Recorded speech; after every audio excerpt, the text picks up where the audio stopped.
warahmatullahi wabarakatuh.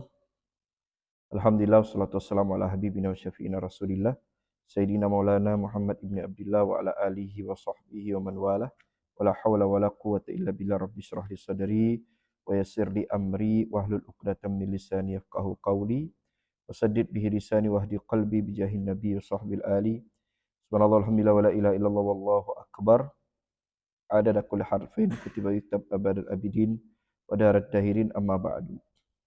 Yang kami cintai, kami muliakan para pecinta majelis ilmu, pecinta Nabi Muhammad SAW, jamaah Masjid Hidayatus Siddiqin yang dimaksud Allah Subhanahu wa taala bil barokah ya malam ini. Karena ada acara, jadi kita ada kajian sebentar aja, mungkin kisaran 15 sampai 20 menit sehingga semuanya dapat ya. Ada acara Maulid juga nih, Bang. Acara Maulid ya? Ada, iya makanya. Saya enggak tahu, kalau tahu kita liburkan insyaallah. Ya enggak apa-apa 15 menit lah, 15 menit bil barokah. Kita masuk ke pembahasan berikutnya, yaitu masih pembahasan tentang rukun salat. Rukun salat di dalam kitab Safinatun Najah ini disebutkan ada sab'ata asyar, ada 17. Dan kita sudah membahas ya dua di antaranya atau tiga ya. Yang pertama yaitu niat. Niat itu wajib di dalam mazhab Imam Syafi'i, niat termasuk wajib ya. Yang kedua yaitu takbiratul ihram, ya, takbir Allahu Akbar, dan itu termasuk rukun qauli yang wajib dilafazkan, yang wajib disebutkan. Dan yang ketiga yang kita bahas pada malam ini adalah al-qiyamu 'alal qadir fil fard. Nah, termasuk rukun salat yang berikutnya adalah al-qiyamu 'alal qadir fil fard, yaitu berdiri bagi yang mampu di dalam salat fardu atau di dalam salat wajib gitu ya. Nah, sehingga kalau salat wajib, salat fardu berarti salat 5 itu subuh, zuhur, asar, maghrib, isya ini wajib berdiri. Ya, enggak boleh kita duduk kecuali kalau darurat. Wajib. Nah, maka termasuk berdiri itu juga harus tidak boleh bersandar, enggak boleh. Soalnya ada yang bertanya, Pak Ustadz, apa hukum sholat bersandar? Sandar dinding, nyender kalau bahasa Pontianak. Sandar dinding, enggak boleh, enggak sah sholatnya. Sandar dinding, karena bagi dalam sholat fardu itu wajib berdiri kalau mampu, kecuali enggak mampu. Kalau enggak mampu, baru boleh kita bertumpu sama benda lain. Misalkan kita puyeng di dalam sholat, ya, kekurangan darah, kurang darah itu, nah, baru boleh kalau sholatnya di pinggir sandar, atau mungkin di belakangnya ada tiang, ya. Atau mungkin dia nggak mampu untuk sujud, nah, baru dia boleh sholat duduk. Tapi kalau dia nggak mesti langsung wajib duduk, nggak. Kalau dia mampu berdiri, dia berdiri dulu. Kadang ada orang dia mampu berdiri, cuman pas mau ruku atau sujud, baru dia nggak mampu pas sujudnya. Nah, maka nanti pas sujud, jadi pas mau sujud dia duduk di kursi. Ada itu kan? Nah, tapi nanti pas qiyam, pas berdiri, dia kan mampu berdiri, dia wajib berdiri. Jadi enggak mesti dari awal sampai akhir itu duduk, enggak. Kecuali dia tidak mampu sholat, kecuali dari awal sampai akhir duduk, baru dia duduk.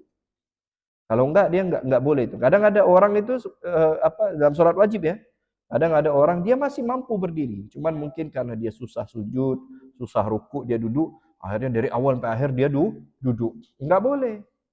Ya, jadi awal berdiri dulu. Nah, di poin atau di rukun yang dia tidak bisa berdiri baru atau tidak bisa sujud, baru dia duduk di atas kursi. Nah, ini al-qiyamu 'alal qadir fil fard. Wajib berdiri di dalam sholat fardu.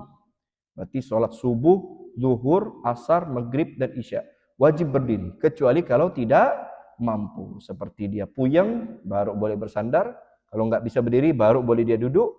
Nggak bisa duduk, maka dia sholat terlentang.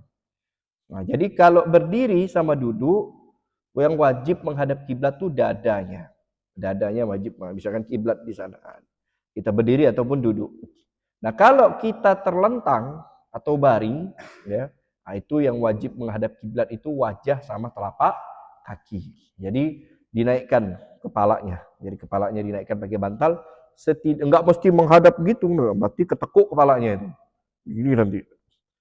paling tidak dia enggak, kalau baring kan ke atas, paling tidak naikkan dikit agar wajahnya bisa menghadap ke arah kiblat. Nah, sama kakinya. Kalau bisa, kakinya menghadap ke kiblat. Nah, kecuali nggak bisa, misalkan dia pasang selang, dia pasang apa namanya penyumbat. Biasanya kadang kalau orang sakit tuh dipasang selang di daerah kemaluannya, sehingga menyebabkan kakinya seperti huruf O. Berarti kan telapak kakinya begini kan. Nah, itu kan nggak bisa, mau dipaksa nggak bisa, nggak ada alat di sela-sela kemaluannya. Nah, itu nggak bisa, maka nggak apa-apa Bapak Ibu sekalian, dia tidak menghadap kiblat kakinya. Yang penting wajahnya menghadap ke arah kiblat. Nah, ini bagi sholat fardu. Nah, kalau sholat sunnah ulama terbagi menjadi dua. Ada yang mengatakan sholat sunnah itu tiga ya. Sholat sunnah itu dua pendapat. Yang pertama, sholat sunnah boleh tidak menghadap kiblat kecuali di sebagian rukun. Nah, ini sholat sunnah nih. Jadi kita boleh tidak menghadap kiblat kecuali saat Fatihah, terus saat rukunya, saat sujudnya itu wajib menghadap kiblat. Ini pendapat yang pertama. Nah, pendapat yang kedua ada yang mengatakan enggak. Ya. Assalamualaikum, waalaikumsalam. Jadi pendapat yang kedua ada yang mengatakan enggak, semua sholat sunnah boleh tidak menghadap kiblat. Ini pendapat yang kedua ini. Pendapat pertama itu agak sulit ya. Kita boleh tidak menghadap kiblat, tapi nanti pas Fatihah kita menghadap kiblat. Pas ruku balik badan menghadap kiblat. Ribet kan? Ya udah kita ambil pendapat kedua. Pendapat kedua ada yang mengatakan boleh di dalam sholat sunnah ya, jika tidak memungkinkan menghadap kiblat, kita boleh tidak menghadap kiblat. Tapi kalau bisa menghadap kiblat itu afdol. Afdolnya sholat sunnah tetap menghadap kiblat. Tapi misalkan seperti kita di perjalanan di atas motor, ya itu boleh tidak menghadap kiblat itu. Dalam sholat sunnah. Kalau sholat wajib, yaitu wajib berhenti ya. Dalam sholat wajib dia wajib berhenti. Nah, tapi kalau di dalam sholat sunnah, misalkan kita di atas pesawat, di atas kereta api, kita boleh itu sambil duduk sholat menghadap ke arah kemana matahari itu pergi. Kita boleh misalkan sholat sunnah di atas kendaraan. Nah, kayak saya dari rumah ke sini di atas kendaraan sholat. Dan kita dianjurkan untuk memperbanyak sholat di atas kendaraan, Pak. Disunahkan itu. Nah, sehingga karena sholat dianjurkan, disunahkan untuk sholat di atas kendaraan, nah maka mau nggak mau kita sebelum naik kendaraan wudu kan, karena nggak sah sholat tanpa wudu. Berarti kita berkendaranya suci, kita berwudu. Nah, sehingga di atas kendaraan dalam keadaan suci, jalan motor, sholat. Usolli sunnah, kemarin udah dipelajari ya kan. Kalau makanya dia bertanya, bentar dulu ya. Bentar dulu. Kemarin udah dipelajari, kalau di dalam sholat sunnah niatnya cukup usolli sunnah Allahu Akbar, selesai. Udah di atas motor kita udah usolli sunnah Allahu Akbar. Udah nggak pakai motor, mana lewat Alijijula pertigaan belok kanan. Itu kan semua nggak menghadap kiblat itu. Lurus sampai ke Jeruju, sampai ke Yuka ya kan. Sampai belok lagi ke Jalan Karet. Udah baca Fatihah. Bismillahirrahmanirrahim. Rahmanirrahim. Sampai waladdallin. Amin. Bentar dulu yang bertanya, bentar dulu. Ya, nanti saya materi dulu banyak bertanya. Nanti enggak apa-apa dalam sholat sunnah di atas kendaraan boleh tidak menghadap kiblat. Yang penting menutup aurat lalu suci dari dua hadas, suci baik di tempat motor kita suci tidak ada najis, pakaian kita juga suci. Yang kita bawa juga suci. Udah di dalam kendaraan boleh sholat sunnah tidak menghadap kiblat. Dan disunahkan di dalam perjalanan itu untuk memperbanyak sholat. Kenapa? Karena kan sholat ini tempatnya ini akan menjadi saksi buat kita di akhirat. Saya sholat di sini, saya tadi sholat di situ, abang tadi sholat di sini, ibu-ibu sholat di belakang. Nanti tempat di masjid ini akan bersaksi buat kita di akhirat. Ya, nah, maka termasuk yang membuat saya semangat ngajar itu, yang membuat saya semangat ngajar di samping ilmu, kedua memperbanyak saksi. Nanti di akhirat masjid ini mudah-mudahan menjadi saksi buat kebaikan saya di akhirat nanti, buat bapak ibu juga. Nah, sehingga makruh di dalam sholat sunnah maupun sholat wajib, ya kita di situ aja, shopnya itu makruh. Jadi pindah-pindah, kecuali imam. Kalau imam jangan pindah-pindah di sini. Imam pindah-pindah nggak sah nanti. Nanti besok imamnya di belakang. Kenapa? Memperbanyak saksi. Imam ya di sini. Ya kalau kita, ya misalkan di sini nanti pindah di kanan, nah, nanti isyaknya mungkin di kiri gitu ya. Nanti sholat sunnahnya kita pindah mundur ke belakang, cari sutro. Tapi belakangnya jangan masuk ke sop perempuan ya. Sop perempuan nggak boleh campur. Ibu-ibunya juga gitu. Jadi sunnah pindah-pindah sholat sopnya. Kenapa? Memperbanyak saksi di akhirat. Nah begitu juga di kendaraan, kita disunnahkan di kendaraan itu untuk sholat. Kenapa? Karena kalau kita sholat, maka sepanjang jalan ini, itu akan menjadi saksi buat kita di akhirat. Masya Allah tuh sholat, ya kan ibu, misalkan dari sini sampai ke depan, sholat 2 rakaat. Lumayan tuh, jalan itu jadi saksi buat di akhirat. Nah kalau kita tidak berwudu, berarti kan nggak bisa sholat. Nah, paling tidak minimal di kendaraan kita zikir, kita sholawat dan lain sebagainya. Ya? Atau apa, pokoknya yang manfaat lah, dengarkan kajian, dengarkan ceramah. Nah, sehingga di perjalanan itu kita mendapatkan manfaat. Kita mendapatkan manfaat, bukan mudorot. Kadang orang-orang pun putar lagu apa dan sebagainya. Ya kan kadang jalan kita melihat macam-macam. Nah, di sini apa namanya pembahasan daripada al-qiyamu al-qadir. An-natsalits min arkanis shalah. Di sini disebutkan di syarahnya. Maksudnya bagian ketiga daripada rukun salat adalah qiyamul qadir alaihi fil fardhi bi anwa'i. Itu wajib berdiri di dalam salat yang fardu seperti yang dijelaskan tadi. Seperti min maktub, salat 5 waktu, subuh, zuhur, asar, maghrib, isya. Itu wajib berdiri. Wa mandur, termasuk salat yang dinazarkan. Nah, itu wajib itu. Misalkan salat sunnah dinazarkan. Maka kalau udah nazar jadi wajib, kalau wajib maka wajib berdiri. Saya nazar nanti sebelum sholat isya saya akan sholat sunnah misalnya. Berarti kan sholat sunnahnya dinazarkan jadi wajib. Karena wajib maka dia wajib berdiri, nggak boleh duduk. Kalau sholat sunnah tuh boleh duduk, walaupun kita nggak mampu. Tapi pahalanya berkurang. Kalau misalkan berdiri 100, maka kalau duduk dapat 50. Kalau telentang 25. Nah, kalau telentang nggak boleh sholat sunnah, kecuali kalau kita nggak mampu. Tapi kalau di dalam sholat sunnah boleh duduk, walaupun kita mampu berdiri. Ya, dan tidak mesti misalkan 2 rakaat harus berdiri semua, enggak. Boleh rakaat pertama berdiri, capek rakaat kedua berdiri. Rakaat keduanya boleh duduk, boleh. Ya, atau misalkan rakaat 1 ghairil maghdubi capek misalkan, boleh duduk. Ini langsung duduk tidak apa-apa. Itu untuk sholat sunnah. Kalau sholat wajib nggak boleh.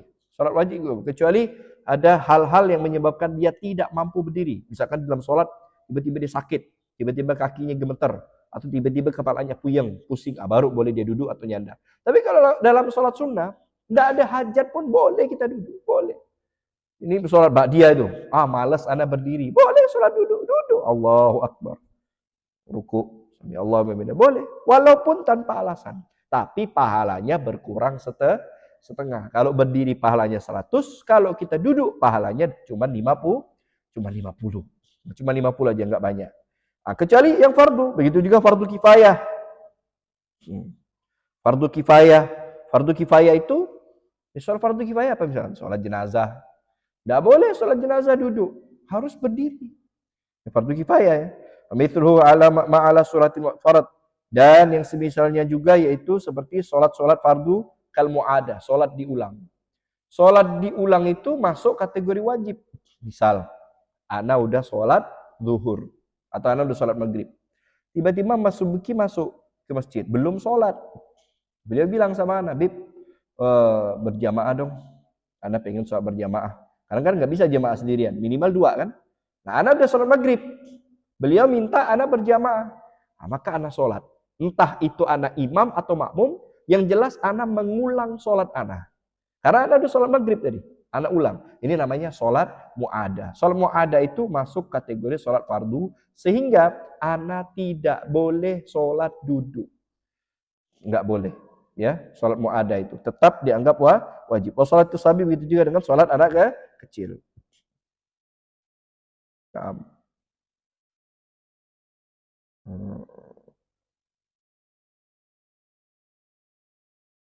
Nah, ini aja ya dulu ya.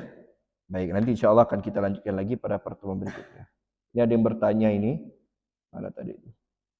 Saya baca satu aja. Karena ada maulid di sini. Ustadz, kalau mandi junub atau mandi wajib, niatnya di hati apa di lisan? Oh, di hati apa di lisan? Niat itu di hati, tidak wajib dilafadzkan. Niat itu cukup di hati. Niat apapun, niat mandi, niat sholat, niat wudhu, itu cukup di dalam hati. Tapi melafadzkannya sunnah. An-niyatu mahalluhal qalbu wa talaffudzu biha sunnah. Niat itu tempatnya di hati. Jadi cukup misalkan di dalam hati ya, aku niat mandi besar karena Allah, udah langsung boleh. Nah, tapi melafadzkannya juga sunnah. Sama seperti sholat. Sholli fardal isya. Itu sunnah. Melafadzkannya sunnah. Yang penting hati kita sudah menghadirkan niat tersebut, itu sudah cukup. Wallahu a'lam bishawab. Ada yang mau ditanyakan dari kalangan jamaah? Cukup ya, Bang ya? Ada maulid kan? Mau hadir maulid? Mau hadir maulid? Hah? Diundang enggak? Diundang. Iya, banyak orang lalu lalang. Wallahu a'lam bishawab. Baik, mungkin ini saja kajian kita pada malam hari ini Bapak Ibu sekalian. Karena ada maulid, tidak enak kita sama tetangga, ya. Mudah-mudahan bermanfaat dan bisa diamalkan. Insya Allah kita akan lanjutkan lagi pada pertemuan berikutnya insya Allah. Kita akhiri. Subhanakallahumma bihamdika asyhadu an la ilaha illa anta astaghfiruka wa atubu ilaik. Assalamualaikum warahmatullahi wabarakatuh.